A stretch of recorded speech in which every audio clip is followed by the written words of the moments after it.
Quatrième cours sur grandir spirituellement. Donc, dans ce cours, je vous rappelle que nous parlons de la croissance spirituelle. L'objectif, bien sûr, c'est de comprendre ce qu'est la croissance, mais aussi de découvrir où nous en sommes et savoir aussi comment nous pouvons grandir spirituellement.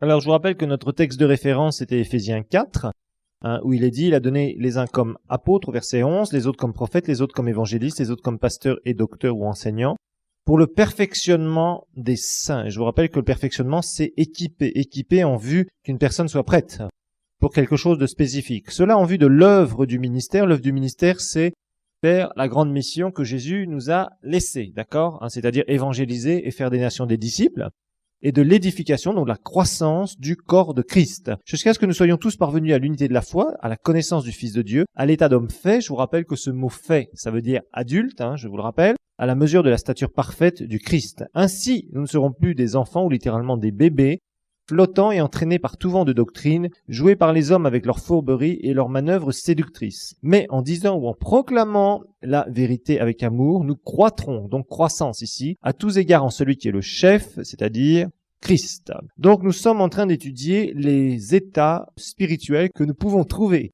d'une manière générale chez les chrétiens, et nous avons remarqué qu'il y a beaucoup de similitudes, c'est-à-dire de choses semblables entre la croissance dans le naturel et la croissance spirituelle. Premier état d'un être humain quand il vient au monde, c'est son état de bébé. Nous en sommes là déjà, nous avons parcouru ce qu'était le bébé, nous avons vu que le bébé, il a besoin de lait, il n'est pas capable de se nourrir lui-même, il a besoin d'être nourri par les autres, il a besoin d'être encadré très sérieusement par les autres. Nous avons vu qu'il est prêt à tout pour le Seigneur, mais encore, il faut que son zèle soit canalisé correctement vers les bonnes choses afin qu'il ne s'embarque pas dans des choses qui pourraient paraître pour lui divines et qui ne sont pas divines. Nous avons vu qu'un bébé, c'est innocent, il n'a pas de passé, mais il faut aussi que cette innocence soit correctement, gérée. En fait, on s'aperçoit que dans les 3 premières années, dans le naturel d'ailleurs, un bébé apprend énormément de choses. En fait, il met les bases, les fondations dans sa vie pour une vie future d'adulte. Et c'est la même chose concernant les bébés spirituels. La façon dont vous démarrez dans le Seigneur, c'est absolument fondamental. Il faut absolument que les bébés spirituels soient encadrés, qu'on leur donne des cours de fondation, des cours où on leur montre un certain nombre de choses, que c'est que la nouvelle naissance, l'assurance du salut, les nourrir à la base avec du lait pour qu'ils comprennent un certain nombre de principes, ce que c'est qu'une église locale par exemple. Les bébés spirituels ont besoin de savoir ce que c'est qu'une église. Ils ont besoin aussi de savoir un petit repérage dans la Bible. C'est pas compliqué, mais il faut qu'ils aient ces choses-là. Il faut qu'ils connaissent un minimum de choses. Il faut, si possible, rapidement les amener au baptême du Saint-Esprit. Comme ça, on voit qu'il y a quelques fondations qui sont posées et après, on va pouvoir construire quelque chose de beaucoup plus solide. Alors, on voit aussi qu'il y a une ignorance chez le bébé spirituel et cette ignorance, elle peut être palliée par une connaissance correcte de la parole de Dieu, mais aussi, malheureusement, le bébé spirituel, lui, ira lire n'importe quoi, ira écouter n'importe quoi. Et il pourra se nourrir de n'importe quoi. Et là, ça peut être très dangereux pour lui. Parce que les fausses doctrines et les bébés spirituels, c'est marqué d'ailleurs ici dans Éphésiens 4, c'est typique. Rappelez-vous que Dieu a donné des ministères pour le corps de Christ, pour la croissance du corps de Christ. Sans ministère, il n'y a pas de croissance possible. Et je vous ai montré aussi qu'il y a certains groupements de chrétiens, qu'on pourrait appeler église ou pas, plus ou moins à juste titre, qui se rassemblent dans un endroit géographique régulièrement, c'est ça une église locale normalement, mais qui malheureusement n'ont pas de pasteur. Et le pasteur est un des ministères les plus répandus dans le corps de Christ. Pourquoi ? Parce que chaque église devrait avoir un pasteur. Malheureusement, souvent, nous voyons des églises qui ont ce qu'on appelle des anciens. C'est-à-dire, c'est pas des gens qui ont des onctions particulières du ministère. Je vous expliquerai ça. Et en fait, ce sont des gens, qui se débrouillent un peu, qui prêchent des messages à droite à gauche, mais on sent qu'ils n'ont pas réellement une onction divine pour diriger l'église et amener l'église à la fois dans une croissance numérique et à la fois dans une croissance spirituelle. Sans ministère, il n'y a pas de croissance. Donc faisons bien attention. Par exemple, si vous avez un évangéliste à la tête d'une église, nous c'était notre cas quand nous nous sommes convertis, je vais vous dire une chose, on avait ces sermons et rapidement, au bout de 6 mois à peu près, au bout de 6 mois où on était dans l'église après notre conversion, on revenait toujours au même sujet de base. Jésus vous aime, Jésus est mort pour vous à la croix, Jésus a pardonné vos péchés, etc., etc. C'est bien les premiers mois pour être sûr d'être un peu stable. Mais sinon, le reste, on mourait de faim, je dirais. On venait, les sermons ne nous nourrissaient plus au bout de 6 mois à peu près. Et on voyait toujours, c'était plus ou moins les mêmes thèmes, etc. Et on voyait vraiment que ce prédicateur, qui était un très bon évangéliste et qui même priait pour les malades, à chaque fois qu'il sortait faire de l'évangélisation, il y avait toujours des résultats. Des gens qui se convertissaient, des malades guéris, il y avait même des miracles, vraiment. Un homme qui était utilisé par Dieu. Mais son église, elle faisait 80 personnes. Et les gens qui se convertissaient ne restaient pas dans l'église pour la plupart du temps. Pour la plupart d'entre eux. Pourquoi? Parce que il manquait de nourriture spirituelle. Et il faut vraiment que, au travers des ministères, les églises puissent grandir. Et c'est seulement au travers des ministères. Vous ne verrez pas de croissance spirituelle sans ministère. Vous verrez parfois ce qu'on appelle une effervescence, c'est-à-dire un désir profond de gens qui se donnent au Seigneur. Et d'un seul coup, un groupe se formait important.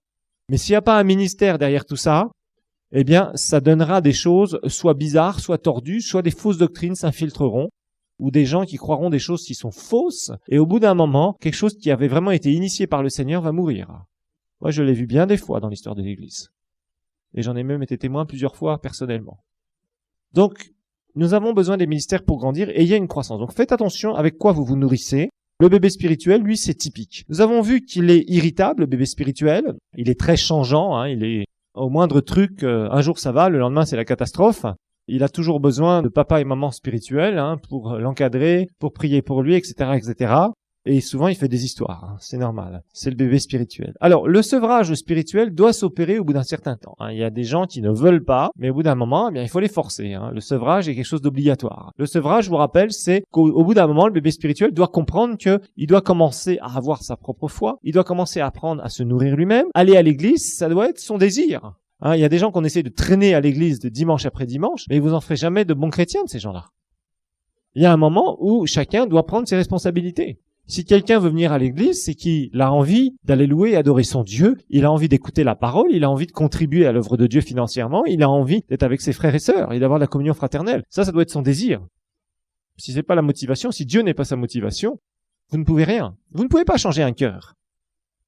C'est sûr qu'au début, le bébé spirituel, on doit lui dire, bon ben voilà, tu es là, tu viens dans l'église parce que tu as besoin d'une église locale. Et ça, c'est scripturaire. Il y a des choses qu'on lui dit, il vous pose des questions, tu vois, je fais ça encore, est-ce que c'est bien, je me sens pas à l'aise, etc. Tu le conseilles, tout ça. Mais il y a un moment, il doit prendre ses résolutions. Il doit prendre ses résolutions.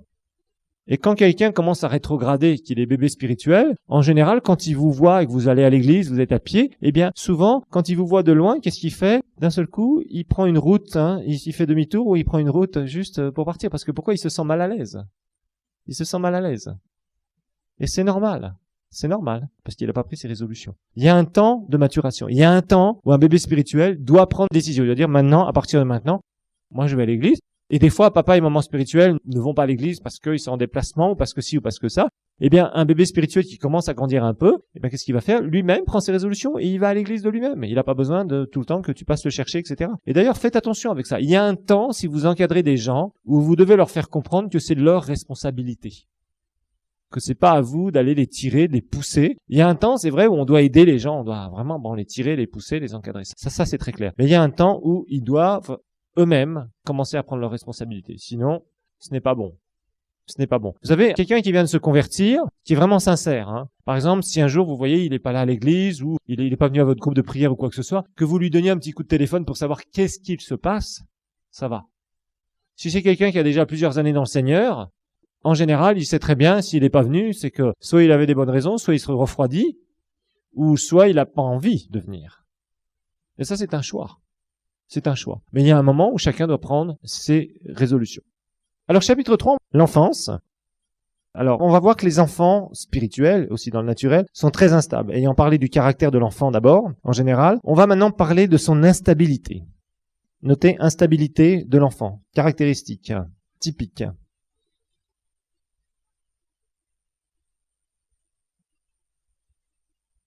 Instabilité, donc, c'est un trait de caractère très particulier des enfants à la fois dans le naturel et à la fois spirituel.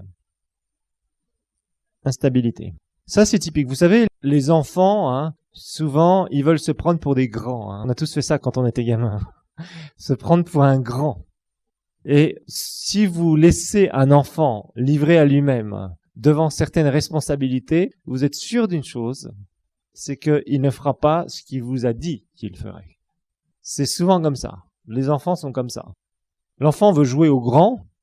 C'est normal parce que il voit son père ou il voit les oncles, etc. Et d'un seul coup, pour lui, il a une image de ce qu'est un adulte et il désire devenir adulte avant l'âge, bien sûr. Mais l'enfant est très instable. L'enfant spirituel aussi, il est très instable et il a besoin, entre guillemets, d'être encadré encore. Un enfant dans le naturel, comme un enfant dans le spirituel, a besoin d'être encadré. Il a besoin petit à petit qu'on l'aide à continuer de maturer.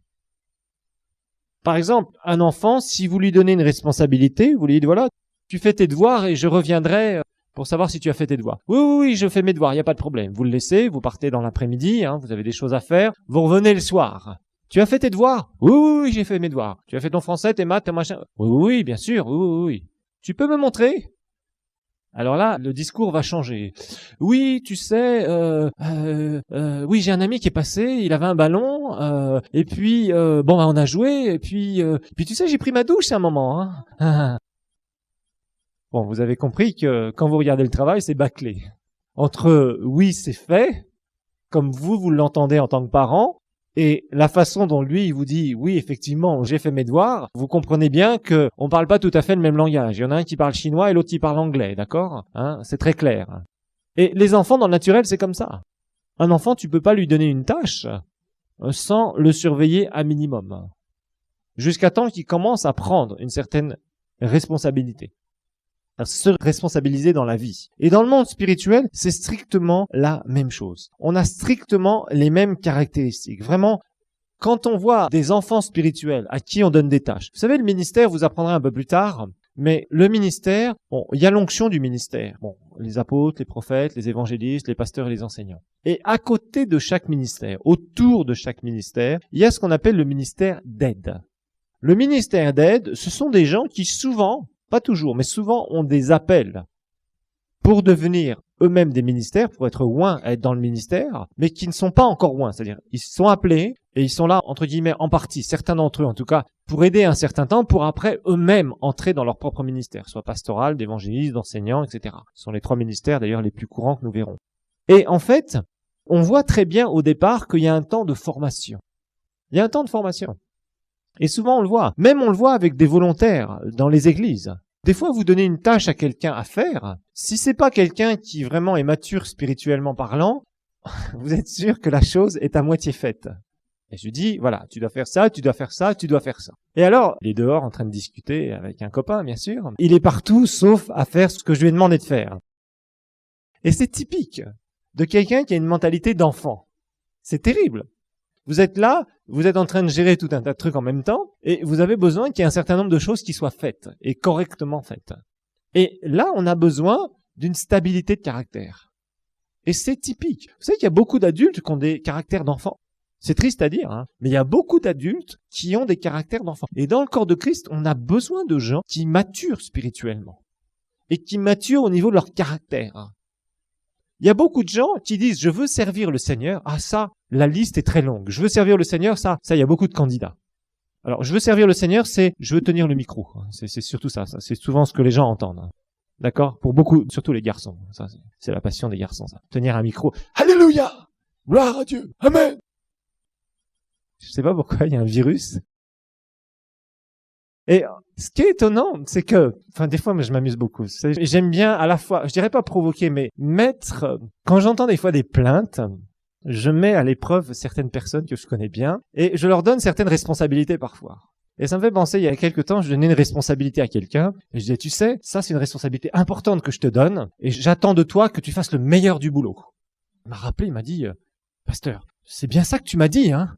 Oui, je lui ai dit oui, parce que souvent, je sens que tu veux faire des choses et je veux que tu fasses des choses, mais j'attends beaucoup de toi. Et là, d'un seul coup, on avait l'impression que le discours changeait dans le sens où c'est souvent « donne-moi des choses à faire, pasteur, dans l'église ».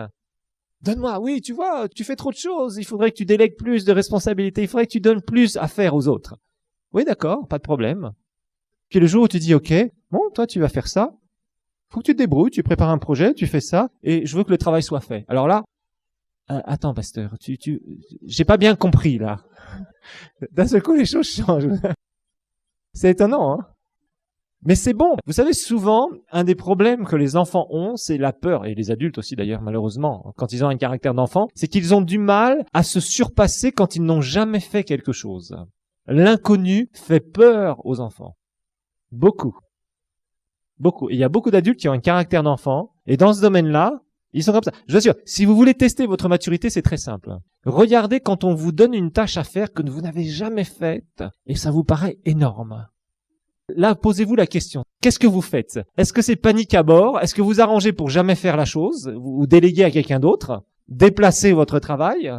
Ou la tâche? Il y a des spécialistes des fois. Regardez un petit peu et ça vous donnera la température. Ou au contraire, est-ce que vous dites non, moi je veux affronter ça parce que c'est au travers de ça que je vais apprendre beaucoup de choses. Et je vous garantis, ça c'est typique, c'est une caractéristique de l'adulte, du vrai adulte. Il est là, il se retrouve devant des choses qui, je dirais, le provoquent, c'est-à-dire le remettent en question sur pas mal de domaines. Et spirituellement, c'est la même chose.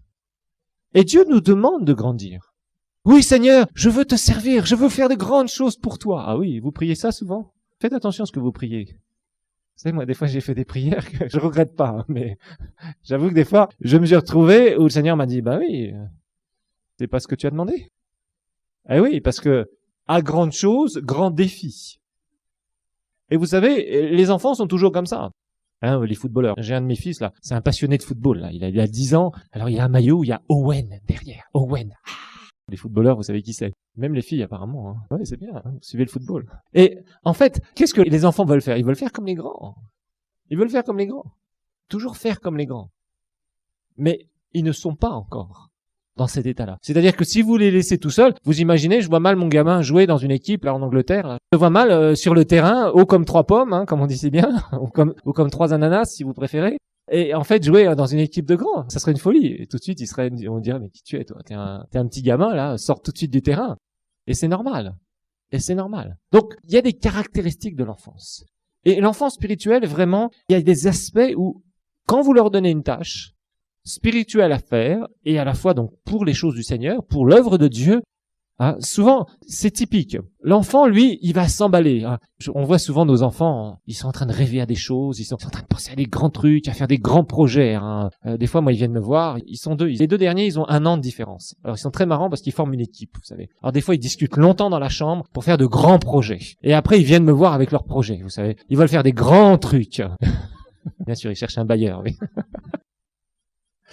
Et alors, ils ont toujours des grandes idées avec des grands projets. C'est normal. Mais finalement, même si on met à leur disposition, je me souviens, ils étaient chez les voisins, là, juste à côté. Alors, ils y vont souvent et ils voulaient construire une maison. Ah, non, pas en carton, avec des briques.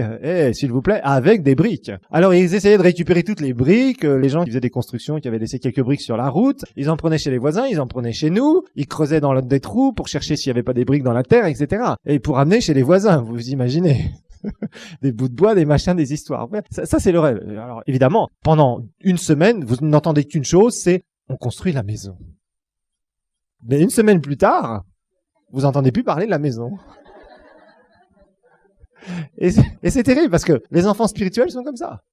Ils sont comme ça. Ouais, le Seigneur m'a dit de faire un groupe de prière. Ouais, gloire à Dieu. Il démarre le groupe de prière. 3 semaines plus tard, il n'y a plus de groupe de prière. C'est bizarre ça quand même. Les enfants spirituels sont comme ça. Tout de suite, ils sont très excités par rapport à une nouvelle idée. Il leur faut toujours de nouveaux trucs. Malheureusement, le jouet ne dure pas longtemps. On regarde, oui, ça va, j'ai bien joué avec, je laisse de côté maintenant. J'en voudrais un autre. Mais dans le royaume de Dieu, ça fonctionne pas comme ça, malheureusement. Et vraiment, les enfants spirituels, il y en a beaucoup comme ça. Ils prennent un truc, ils s'y intéressent quelque temps, et après, c'est terminé. C'est absolument terminé. Pareil, on peut donner des fois des responsabilités, par exemple dans la louange. La louange est une grande responsabilité. Quand on veut une bonne église, la louange est une très grande responsabilité. Alors, vous avez des gens, ils veulent absolument être dans les groupes de louange. On dit d'accord, dans le groupe de louange, mais tu sais, c'est beaucoup de consécration. Vraiment, c'est beaucoup de consécration. Des fois, il faut venir à 2, 3 répétitions dans la semaine. Il faut être là à toutes les réunions. Il faut être là avant tout le monde et partir après tout le monde. Ça demande beaucoup de consécration. Ça demande de se former, à la fois spirituellement, d'être sensible. Si vraiment on veut bien diriger la louange ou faire partie du groupe de louange, ça demande de bien chanter ou de bien jouer un instrument, etc. Donc ça demande des heures et des heures et des heures et des heures. Les candidats, il y en a beaucoup. Toujours beaucoup. Mais ceux qui restent sont très rares. Parce que ça demande une stabilité. Vous savez, la stabilité dans le caractère, c'est quelque chose qui est très, très important. Si vous voulez aller loin avec le Seigneur, il va falloir que vous soyez très stable. Très stable. Et il y a une chose qui nous ronge, nous, les chrétiens, d'abord c'est le temps. Un enfant ne supporte pas d'être obligé de patienter. C'est tout et tout de suite. L'enfant veut tout et tout de suite. Sinon, il change. Il change de direction. Il veut un autre jouet. Il veut un autre centre d'intérêt. Et c'est grave. C'est grave. Combien de gens changent d'église, tournent d'église en église, en église, en église constamment? Vous les voyez 6 mois, ils repartent, ils vont 6 mois dans une autre église. Après ils rechangent et ils vont 6 mois encore dans une autre. Non, non, non. Stabilisez-vous quelque part. C'est important. C'est là où tu es planté. Et une fois que tu es planté, tu vas fleurir. Et tu vas porter des fruits. Mais si tu te déracines tous les 6 mois, eh bien, déracinez un arbre dans votre jardin tous les 6 mois. Vous allez voir dans quel état il va être.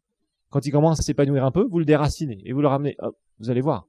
Si vous laissez un arbre juste à côté, qui lui ne va pas être déraciné régulièrement, vous verrez au bout de quelques années, ça sera un arbre qui est fort. Qui est fort.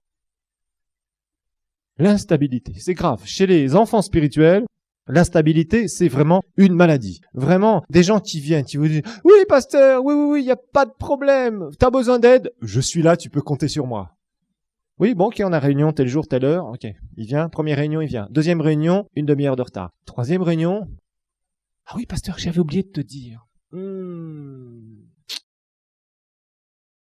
J'ai été empêché. J'étais pas en retard, mais j'étais empêché cette fois-là. Et la 4e fois, vous le voyez plus, puis après c'est fini. Terminé. Terminé. Plus personne. Alors qu'au début, il vous a juré qu'il serait là avec vous tout le temps.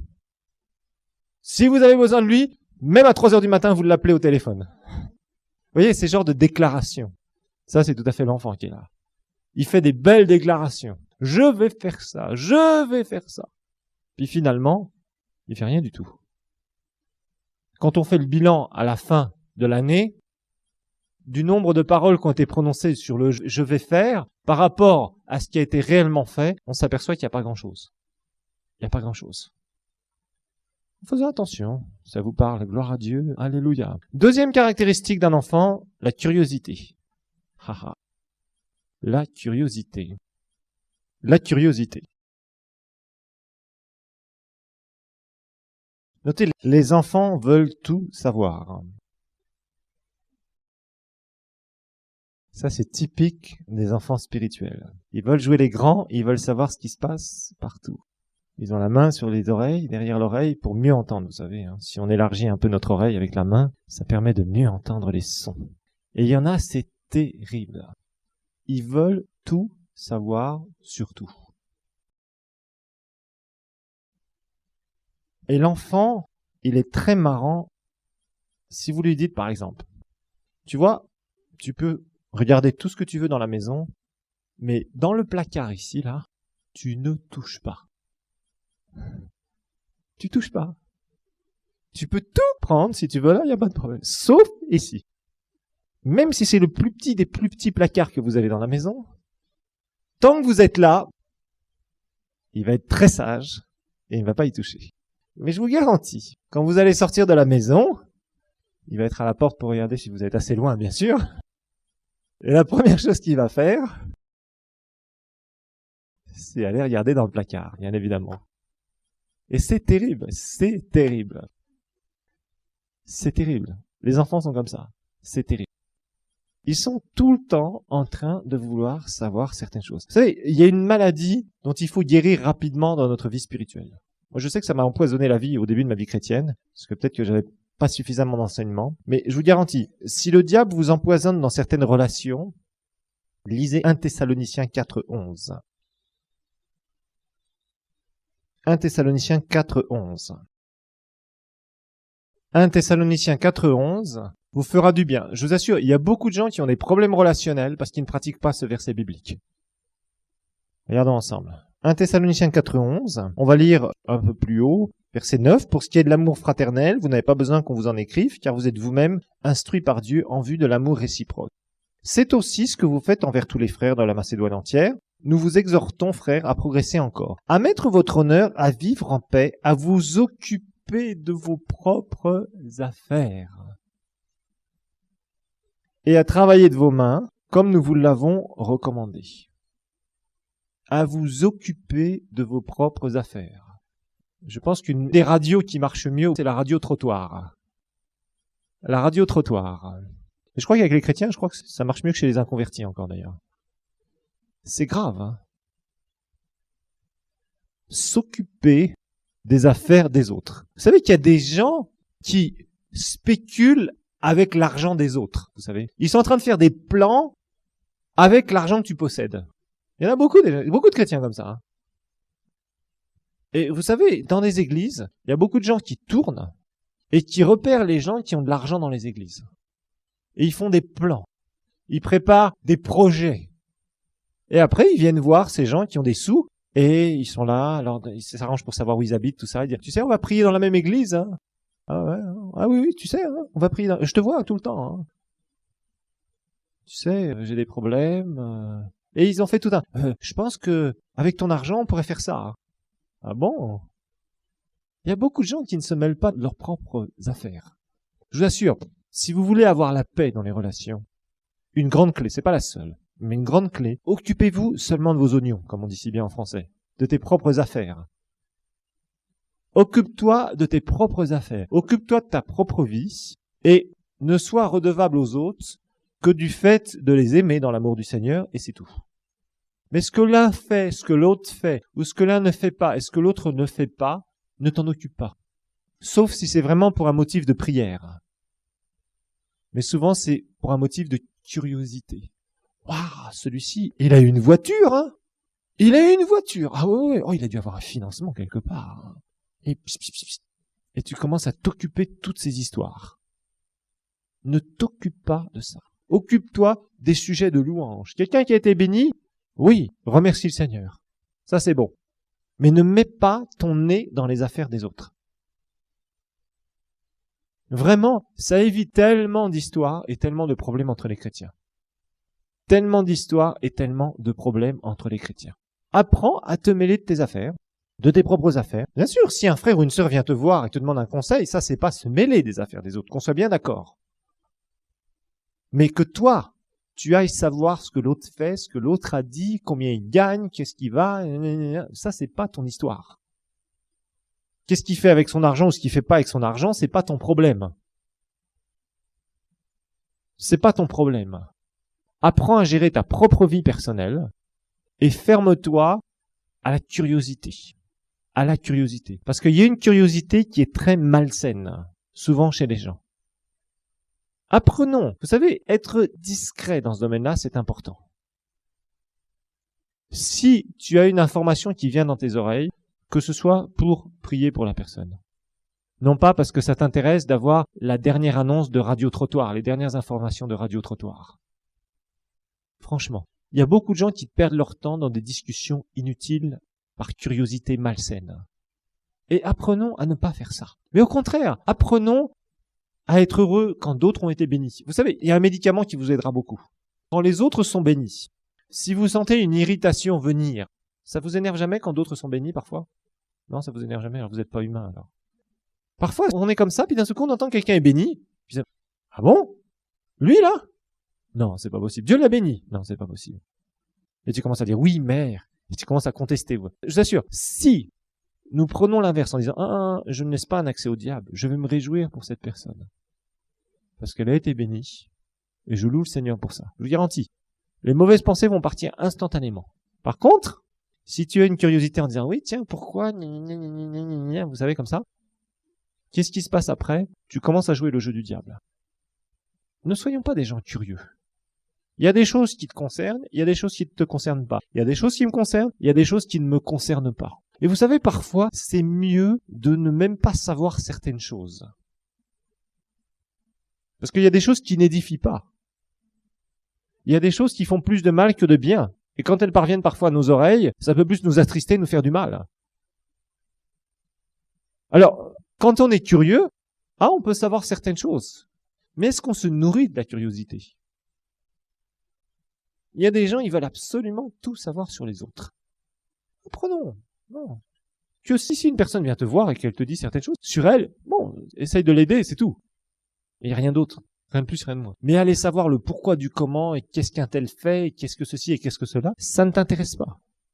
Si c'est pas pour l'édification, ça ne t'intéresse pas. Sinon, ça créera de la jalousie, ça créera des problèmes. Et il y a beaucoup de chrétiens qui ont des problèmes à cause de ça. Parce qu'ils mettent constamment leur nez dans les affaires des autres. Et vous voyez ici, Paul exhorte que chacun travaille de ses propres mains. Moi, j'insiste beaucoup. Le travail, c'est quelque chose qui est bon et qui est divin, mes amis. Dieu veut que l'homme soit occupé. Quelqu'un qui est là à la maison en train de tourner en rond s'occupera des affaires des autres. Ça, c'est sûr. Ça, c'est sûr. Nous avons besoin d'être occupés. Nous sommes des êtres humains. Nous avons besoin d'être occupés. Quelqu'un qui reste toute la journée à rien faire, c'est celui qui s'occupera des affaires des autres, qui mettra son nez dans les affaires des autres et qui aura des ennuis. Il y a bien des ennuis qui auraient pu être évités entre les chrétiens, entre autres, si chacun avait tenu sa place dans ce domaine-là. Malheureusement, trop de gens mettent leur nez là où ils ne doivent pas mettre leur nez. S'il y a un problème dans une église ou dans une autre église, si c'est pas la tienne, ne t'en occupe pas. Sauf si c'est pour prier. Mais si c'est pour avoir une curiosité malsaine, ça sert à quoi, franchement? Tu crois que ça t'édifie? Tu crois que ça t'édifie? Non, ça ne t'édifiera pas. Et des fois, il y a des gens qui vont simplement au renseignement pour savoir aujourd'hui comment ça s'est passé. Comment ça s'est passé? C'est mauvais, ça. Je vous assure, c'est pourri, ça. Ça, c'est pourri. Ça vous fera plus de bien que de mal. Ça vous fera plus de bien que de mal. Hein. Ça vous bénira jamais. Ça ne bénira jamais personne.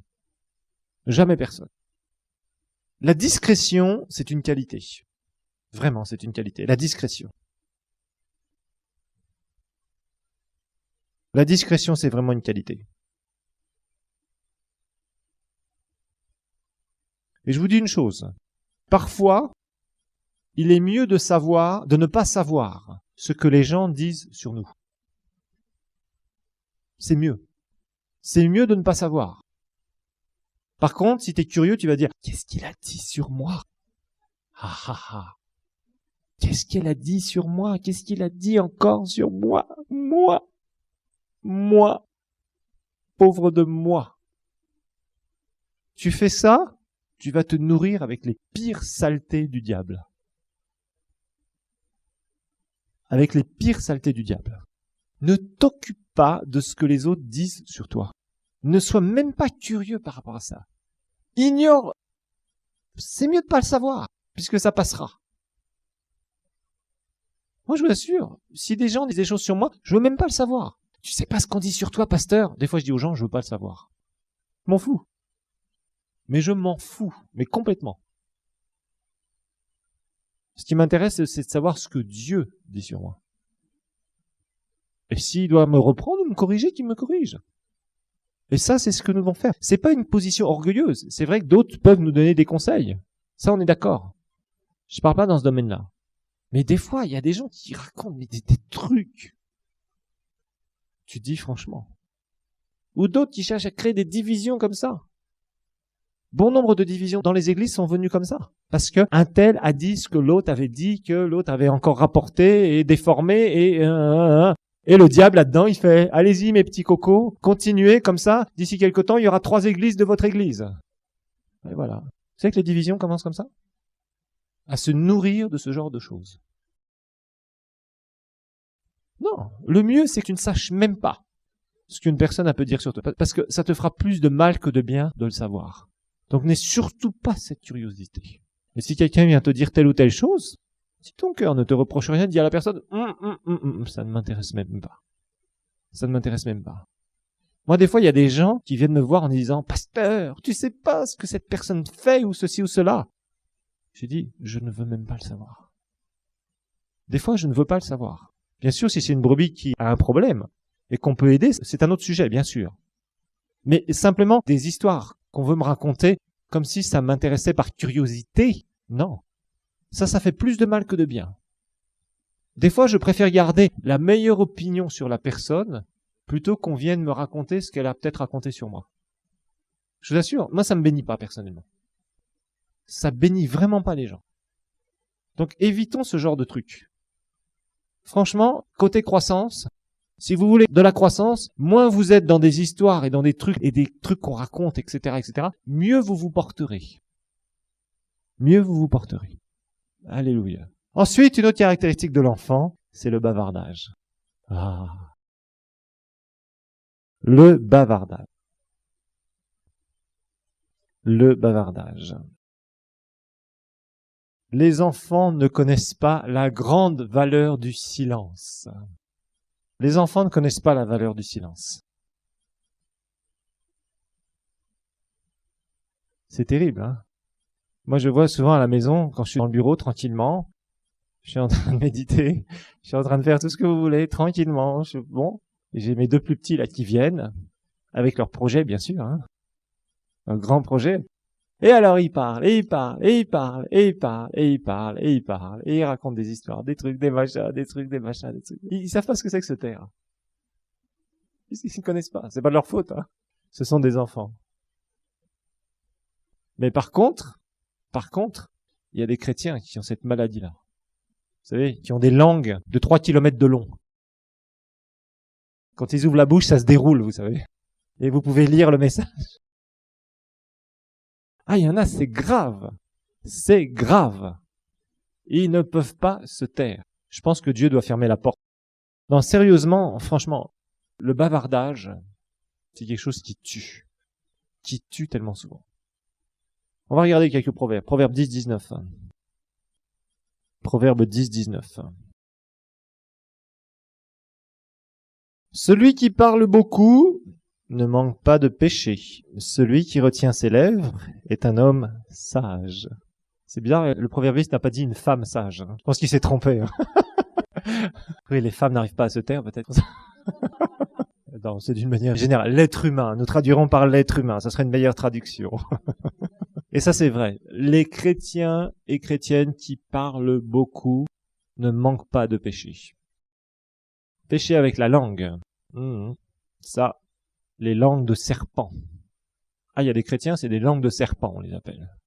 C'est-à-dire des gens qui se nourrissent et qui répètent uniquement les péchés des autres, les histoires des autres. Il y en a, ils ne font que ça. Vous avez les dernières nouvelles des dernières églises, des derniers chrétiens, et les nouvelles sont toujours fraîches. Elles arrivent toujours. Je sais pas, il doit y avoir un centre de renseignement, vous savez. C'est grave. Il y a vraiment des gens, c'est grave. C'est grave. Ils parlent, et c'est toujours évidemment sur les autres. Toujours sur les autres. Regardons dans Ecclésiaste 5. Ecclésiaste, c'est juste après les proverbes.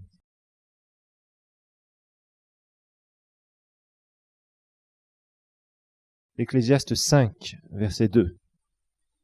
En effet, les rêves viennent de la foule des soucis, et la voix de l'insensé se fait entendre par une foule de paroles. Il y a bien des gens qui sont insensés, des chrétiens qui sont insensés, qui n'arrêtent pas de parler toutes les saletés du diable. C'est ça le problème. Encore s'ils parlaient la parole de Dieu, ça serait super, hein. Gloire à Dieu, là ça serait merveilleux. Mais franchement, vous savez, des fois Satan utilise, et c'est pas seulement des fois, c'est qu'on le voit malheureusement trop de fois, utilise des chrétiens pour aller simplement porter une voix quelque part dans ce monde, sur le monde chrétien. Et ça, c'est pas bien. Ne soyons pas ces instruments-là. Si tu apprends une nouvelle sur quelqu'un qui n'est pas bonne, ne joue pas les répétiteurs. Dieu te demande peut-être de prier pour cette personne qui se trouve dans une certaine difficulté. Mais Dieu te demande pas d'aller colporter ça partout et de le déformer d'ailleurs. Vous savez, il y a des gens qui font beaucoup de mal avec ça. Beaucoup de mal avec ça, qui divisent des églises, qui font sortir des gens des églises, qui amènent, et souvent ces gens-là sont un petit peu des petits chefs quelque part, vous savez, c'est-à-dire ils ont toute une cour de gens tout autour d'eux, qui les suivent, et d'un seul coup, le chef s'arrête et parle ces paroles mauvaises. Et ces gens-là sont nourris là-dedans. Et je vous garantis, il n'y a rien de pire que d'être amené au Seigneur par quelqu'un qui a une langue de serpent. Je vous assure, c'est terrible. Parce que d'un côté, vous recevez le Seigneur, parce que cette personne vous a témoigné de Jésus, mais d'un autre côté, tout de suite, vous êtes dans une ambiance de critique. Et rapidement, dans votre vie chrétienne, ça fait son chemin. Et vous pensez que c'est la vie chrétienne normale. Parce que je le dis souvent, c'est pas une insulte ou quoi que ce soit, mais les chiens font pas des chats. Vous avez jamais vu sortir du ventre d'une chienne des chats. Ça serait anormal. Et ça veut dire une chose. Ça veut dire que celui qui amène les autres au Seigneur, il a plutôt intérêt à être un exemple. et un bon exemple. Parce que si c'est un mauvais exemple, les gens qui vont le suivre, qui vont être, entre guillemets, engendrés au travers de cette personne dans le Seigneur, ces gens-là verront un mauvais exemple. Moi, je me souviens quand les gens qui nous ont amenés au Seigneur, c'était des gens très critiques. Et très rapidement, dans notre vie chrétienne, on avait été formés comme ça. Je vous garantis, ça a fait des sacrées histoires après. Et on nous avait embarqués dans des histoires, mais des histoires. Et on était de nouveau convertis. Et on nous racontait des trucs sur les pasteurs, sur les intels, sur les trucs. Et on nommait à peine le nom d'un serviteur de Dieu et on racontait toutes les mauvaises choses qu'il avait faites. Alors vous savez, quand vous venez de recevoir le Seigneur, vous pensez, vous arrivez dans l'église. Moi, la première fois où je suis arrivé dans l'église, j'étais comme ça. J'étais né de nouveau. C'était parmi les saints de Dieu. Et je pensais que tout le monde était parfait, entre guillemets. Je me suis aperçu que nous sommes tous charnels. Et nous avons tous une chair.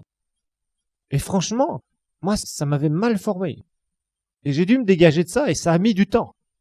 Et souvent, je disais non, je refuse. Je refuse. Pensée tournoyait par rapport à des gens. Non, je suis pas d'accord avec ça. J'entendais quelqu'un qui critiquait un serviteur de Dieu. Après, je disais non, je n'accepte pas ça. Et j'étais obligé après de prendre les devants et de dire non, je suis pas d'accord avec ça. Je ne suis pas d'accord. Je peux pas accepter ce genre de choses. Je vais vous dire une chose. Ceux qui sèment des paroles de critique et des paroles diaboliques, tôt ou tard, le jour où ils auront un problème, ils vont récolter. Ça, le jour où on a son salaire, ce jour-là, ça fait mal. Vous savez, il faut faire attention à ce qu'on sème. Si tu sèmes des mauvaises choses, tu récolteras des mauvaises choses. Si tu sèmes la critique, le jour où toi, il t'arrivera un ennui, t'en fais pas. Tous ceux que t'as critiqués, Dieu s'en servira. Donc, faisons bien attention. Vous savez, par exemple, dans les groupes de prière, ça aussi, c'est typique. Alors, on fait un groupe de prière.